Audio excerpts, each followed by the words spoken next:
সকলোলৈকে মোৰ হিয়া ভৰা নমস্কাৰ আৰু কৃতজ্ঞতা জ্ঞাপন কৰিছোঁ।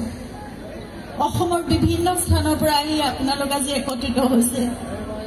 এক মাহ পাৰ হ'ল, জুবিন আমাৰ মাজৰ পৰা গৈছে বুলিতো ক'ব নোৱাৰো, কিন্তু এটা অভাৱনীয় ঘটনা ঘটি গ'ল, যিটো প্ৰায় এক মাহ পাৰ হ'ল আৰু আপোনালোকে এতিয়াও সেই মৰম আশীৰ্বাদ প্ৰাৰ্থনা একেদৰে সদায় জনাই আছে তেওঁৰ বাবে, আমাৰ পৰিয়ালৰ বাবে, তেওঁৰ ন্যায়ৰ বাবে। যি ঘটিছিল সেই সকলোবোৰ আমি ভালদৰে জানিব লাগিব, সঁচাটো জানিব লাগিব। সেই সকলোবোৰৰ বাবে আপোনালোকেও এখন যুদ্ধ কৰি আছে, আমিও পৰিয়ালৰ সকলোৱে আমি জানিব বিচাৰিছো আচলতে সঁচাকৈ সেই দিনটোত জুবিনৰ লগত কি হৈছিল। আমাৰ মাজতো বহুত অন্তৰ্দ্বন্দ্ব চলি আছে, এয়া ভণ্টিও আছে লগত, আৰু আমি সকলোৱে বুজি পাওঁ আমাৰ অন্তৰৰ ভিতৰত কি চলি আছে। তাৰ উত্তৰ নিশ্চয় আমি পাম। এক আস্থাৰে শান্তিৰে ধৈৰ্যৰে আমি অপেক্ষা কৰিছোঁ। নিয়মত হওক, শুদ্ধভাৱে হওক, পানী নসৰকাকৈ যি বিচাৰ হ'ব লাগে সেয়া বিচাৰ হওক, কিন্তু তাৰ লগে লগে আমি জুবিনকো অমৰত্বত আমিয়ে দিব লাগিব। আমিয়ে সদায় আমাৰ মাজত জুবিনক কঢ়িয়াই লৈ ফুৰিব লাগিব, আৰু জুবিন আমাৰ মাজত সদায় তেওঁ যেনেদৰে আছিল তেনেদৰে সদায় থাকিব লাগিব। তেওঁৰ আদৰ্শ, তেওঁ যেনেদৰে গোটেই অসমখনক, গোটেই উত্তৰ পূৰ্বাঞ্চলক ভাল পাইছিল, সমগ্ৰ মানৱ জাতিক ভাল পাইছিল, প্ৰকৃতিক ভাল পাইছিল, জীৱ জন্তু পশু পক্ষী সকলোকে, গছ গছনি যেনেদৰে ভাল পাইছিল, সকলোকে আমি তেনেদৰে মৰম আমাৰ মাজৰ পৰা দি যাব লাগিব। আমি ভাবিব লাগিব যে আজি এজন জুবিন নহয়, আমাৰ মাজত কোটি কোটি জীৱক জুবিনৰ, আমাৰ সকলোৰে আত্মাত জুবিন জীয়াই আছে, আৰু সকলোতে জুবিনে আমাৰ আত্মা তেতিয়া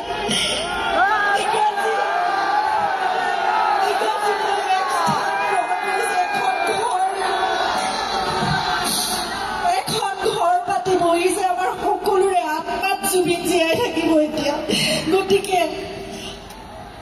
গোটেই বিশ্বজুৰি জুবিনক ভাল পোৱা সকলোৰে মাজত, কোটি কোটি লোকৰ মাজত জুবিন জীয়াই থাকিব এতিয়া। গতিকে আমি জুবিনৰ প্ৰতিটো কাম আমি তেনেদৰে আগবঢ়াই নিম। আমি সংকল্পবদ্ধ হ'ব লাগিব। আৰু মই ভাবিছোঁ যে জুবিনৰ জন্মদিন আহি আছে, অহা নৱেম্বৰ মাহৰ 18 তাৰিখে 53 বছৰ সম্পূৰ্ণ কৰিলেহেঁতেন তেওঁ, কিন্তু এতিয়াও চলি যাব তেনেদৰে, সদায় থাকিব। আমি দৃঢ় প্ৰতিজ্ঞ, মই দৃঢ় প্ৰতিজ্ঞ, আমাৰ পৰিয়ালটো, আপোনালোক সকলো, আমি একেলগে জুবিনক সদায় আমাৰ মাজত জীয়াই ৰাখিম।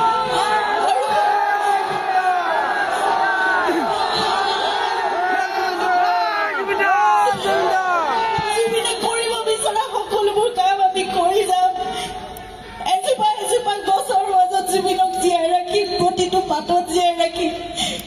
সেয়া ৩৬,০০০ গীতৰ মাজত জুবিন জীয়াই থাকিবলৈ, সকলোৰে কণ্ঠত জুবিন জীয়াই থাকিব।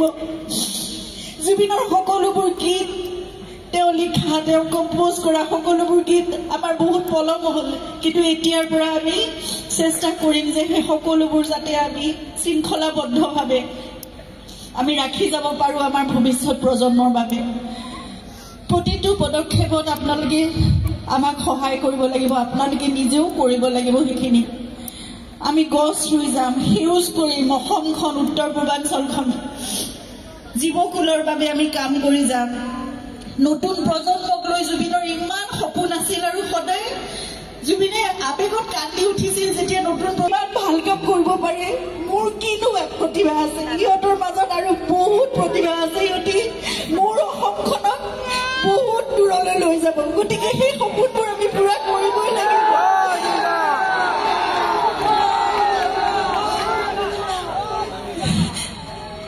সকলোৰে আশীৰ্বাদ, সকলোৰে মৰম, সকলোৰে আৱেগ ইমান জড়িত হৈ আছে জুবিনৰ লগত, গতিকে নিশ্চয় আমি সেইখিনি কাম কৰিব পাৰিম। নতুন প্ৰজন্মৰ জুবিনৰ সপোনবোৰক কঢ়িয়াই নিব মোৰ বিশ্বাস আছে। মোক মাত্ৰ আপোনালোকৰ পৰিয়ালৰ এগৰাকী বুলি ভাবিব, আপোনালোকৰ জীয়ৰী আপোনালোকৰ বোৱাৰী আপোনালোকৰ ভগ্নী যি বুলি ভাবে বন্ধু বান্ধৱী যি বুলি ভাবে মোক মাত্ৰ আপোনালোকৰ পৰামৰ্শ লাগিব উপদেশ লাগিব আগবাঢ়ি যাবলৈ মোক সেইখিনি সহায় সহযোগিতা সদায় লাগিব মোক আশীৰ্বাদ কৰিব আমি একেলগে জুবিনৰ সকলো সপোন আমি আগবঢ়াই লৈ যাম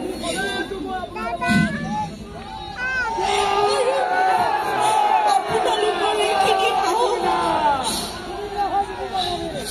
হাজাৰ হাজাৰ লোকৰ মোৰ ওপৰতে আশীৰ্বাদ মৰম আছে কাৰণে আজি এটা মাহ মই আপোনালোকৰ মৰমৰ মাজতে জীয়াই আছো মই থিয় হৈছো আহি ইয়াত উপস্থিত হ'ব পাৰিছো নহ'লেতো আমাৰ ঘৰখন ঠান মান হৈ যোৱাৰ দৰে হৈছিল কিন্তু তথাপিতো আমি একেলগে আজি আপোনালোকৰ আগত থিয় হৈছো কাৰণ আপোনালোকে আমাৰ শক্তি আপোনালোকে আমাৰ সাহস আমি মুঠতে একেলগে কাম কৰি জুবিনক সদায়